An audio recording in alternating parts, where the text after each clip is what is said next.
Olá, que bom que estamos juntos para essa conversa. Hoje a gente vai mergulhar a fundo num tema fascinante, baseado nos ensinamentos do pastor Sid Kauer, o caráter de Cristo. Vai ser uma jornada, viu? Uma jornada para dentro da gente, para descobrir o que de fato nos define.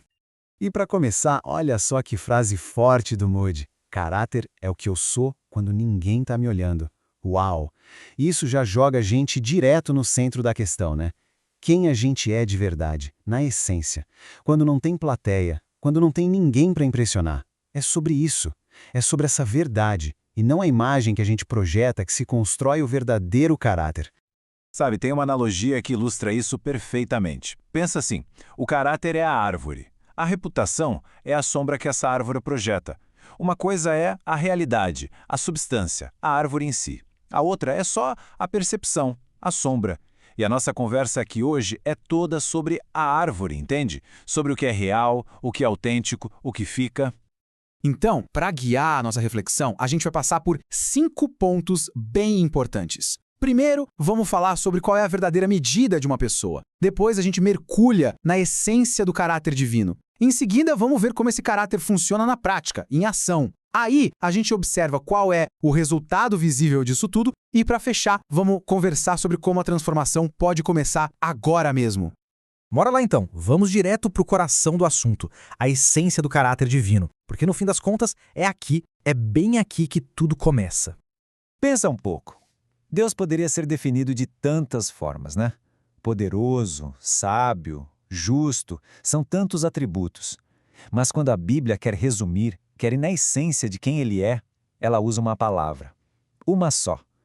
Amor. É isso. Esse é o ponto de partida, o DNA do caráter divino que a gente está buscando entender. E olha que legal, não estamos falando de um amor abstrato, uma ideia flutuando por aí. Não. Ele se mostra em atitudes muito concretas. É paciente, é bondoso, não tem inveja e o que é mais incrível aqui é que, percebe, todas essas qualidades têm a ver com o outro. São relacionais. Elas mostram como o amor age em relação às pessoas.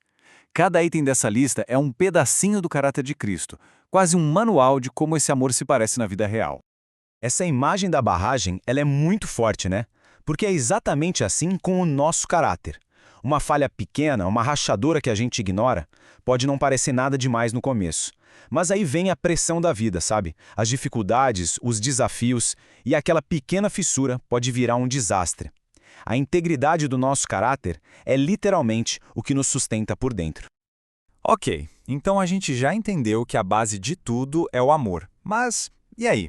Como é que isso sai do papel, da teoria e vira algo real no nosso dia a dia? É isso que a gente vai ver agora, o caráter em ação. E a primeira grande expressão desse caráter em ação é a humildade. Mas, calma, é importante a gente alinhar o que significa humildade aqui. Não tem nada a ver com fraqueza ou se sentir inferior. Muito pelo contrário, é uma escolha. Uma escolha forte, consciente de servir aos outros, de, como diz o texto, esvaziar-se de si mesmo. É exatamente o que Cristo fez.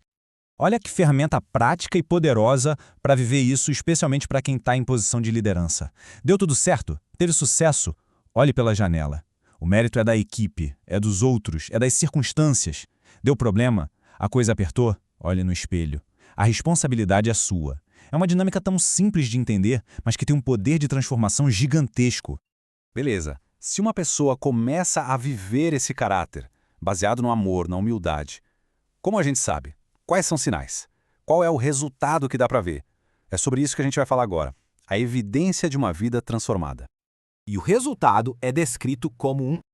Bom, e com tudo isso, a gente chega na nossa parte final. Porque não adianta nada a gente conversar sobre tudo isso se ficar só na teoria, né? A transformação começa agora. É um convite para a gente ir além da informação e partir para a reflexão pessoal. E essa frase do Tolstói é um soco no estômago. No bom sentido, claro. Todo mundo pensa em mudar o mundo, mas ninguém pensa em mudar a si mesmo. É tão verdade, não é? A gente se preocupa tanto com o que está lá fora, mas a maior revolução, a mudança que realmente faz a diferença e dura para sempre, ela começa aqui dentro, dentro do nosso caráter. E para terminar, eu queria deixar essa pergunta no ar.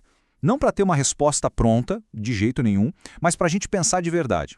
Depois de tudo isso que a gente conversou, qual seria o primeiro passo? Um passo pequeno, talvez, mas um passo real para começar a cultivar um caráter que seja a árvore e não só a sombra. Fica aí essa reflexão.